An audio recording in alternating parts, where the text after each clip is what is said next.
I did a video yesterday called DJs versus Spotify, and in that video I talked about a few things that I feel like that we can do as DJs to bring a better experience to our audience. I talked about things like premium sound and lighting. I touched on sound quality a little bit in files, but I wanted to go ahead and expand on this and talk about how DJs can potentially be better than streaming services. So the title's a little misleading because I don't think all DJs are necessarily a better option than a streaming service. But that's really a critique on art for the most part. But part of it's not, because part of it has to do with the quality of files that the DJ is using. Now, before I go any further with that, this is an early edition of Tuesday DJ Gig Tips on a Sunday, brought to you by Vibo, the music planning app. I have an old classic car. I've done videos on this. You guys have probably seen it, the old Mustang. In that car, I have a stereo that is Bluetooth and hands-free. It allows me to stream music from my phone through this old-looking stereo that's actually a brand new stereo. It's cool new tech, but it looks old. It's pretty neat. I was driving around yesterday, and I noticed that it didn't sound really good. I was streaming XM. I was listening to, I think, The Groove. It's like an R&B station. This doesn't sound very good. Maybe the files that XM is using aren't very good. Maybe I'll try something different. So I put on like BPM, I put on Diplo's Revolution, I put on Chill, I put on some rock. Still didn't quite sound right. So I pulled over and I started adjusting the DSP menu. I started playing with the bassman and treble. I just couldn't get it to sound as good as I know this system does sound, because I designed it and I was really happy with it when I put it together. Then I played an MP3 through a flash drive. It was a 320K MP3, and that stereo woke right up. It had to do with streaming audio. So, maybe it had something to do with the signal I had. I don't know. Maybe it had to do with just how streaming works in general. But, we're talking about consumer streaming. This isn't professional stuff. XM is for consumers, as is things like Spotify. They are for consumers who are listening to music through earbuds and through little Echo Dots and stuff. They're not listening to music through premium sound systems. So maybe it doesn't matter that the files aren't great. But if we're running a better file than a streaming service has to offer that sounds better, that helps. 320K MP3 is what I use, but you can even do better than that. You can do FLAC. You can do WAVE. That's another one you can do. You can use an old school store-bought CD, and it's going to sound better than a low bitrate MP3 or something you're streaming through YouTube or Spotify or Pandora or whatever you happen to be using. So we can be better just with our quality files. The other way I feel like we can be better is our transitions. A Spotify playlist, you can put it together, you can put it in order you like and everything else. But the transitions are going to be pretty bland, right? It's going to be, song goes off, next song comes on. As a DJ with even a little bit of skills, you can alter your transitions and you can do things to enhance the experience just with transitions. One example I can give you is beat mixing. A lot of DJs like to beat mix their sets, and sometimes they do 4-bar, 8-bar, 16-bar transitions. That kind of depends on what song they're coming out of, what song they're going into, what kind of intro and outro points they're playing with. We can do that, and we can make that judgment call as to how many bars should it be beat mixed, or should it be beat mixed at all. Sometimes it's cool to just do a cold stop and a cold start, a slam mix. Sometimes that's effective. I use that technique a lot. So a little bit about beat mixing. I think that as mobile DJs, or any DJ really, the way beat mixing really enhances an experience is if you have a song that's a really popular song and you want to transition into a song that maybe isn't as popular, if you beat mix the tracks sometimes it's so linear that people don't leave the dance floor, they just stay for the next song. Even if it's not their favorite song, they just stay anyway, right? That's cool.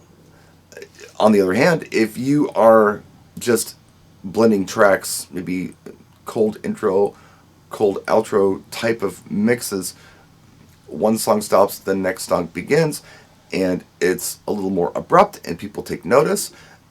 If the song you're playing is Earth, Wind, and Fire September, and the next song you play is something not as great as Earth, Wind, Fire September to the audience that's on the dance floor, and you don't blend it right, you could lose the audience. On the other hand, if you're playing a song that's maybe okay and people are dancing to it, and then you put on Earth, Wind, and Fire September, even if the transition isn't wonderful, you might bring more people on the dance floor.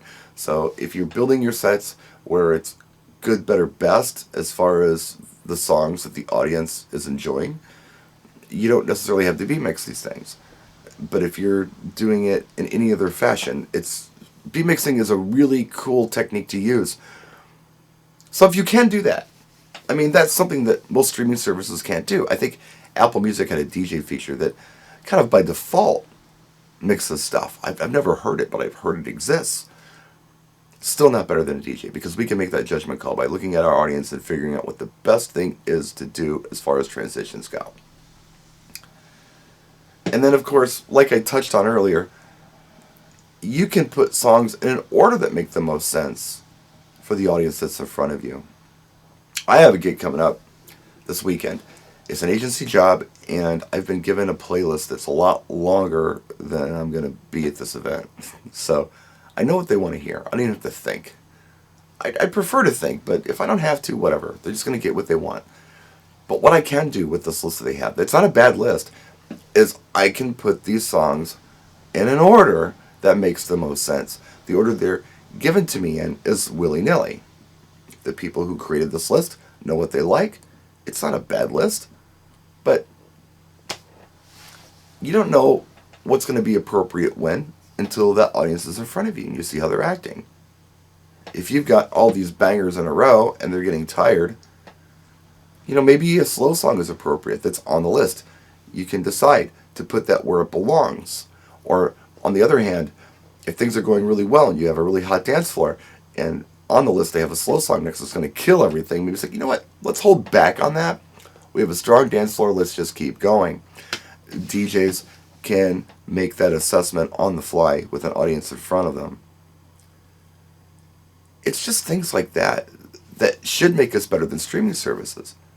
And as I touched on at the beginning of the video, there may be some DJs out there who are not a better option than streaming services.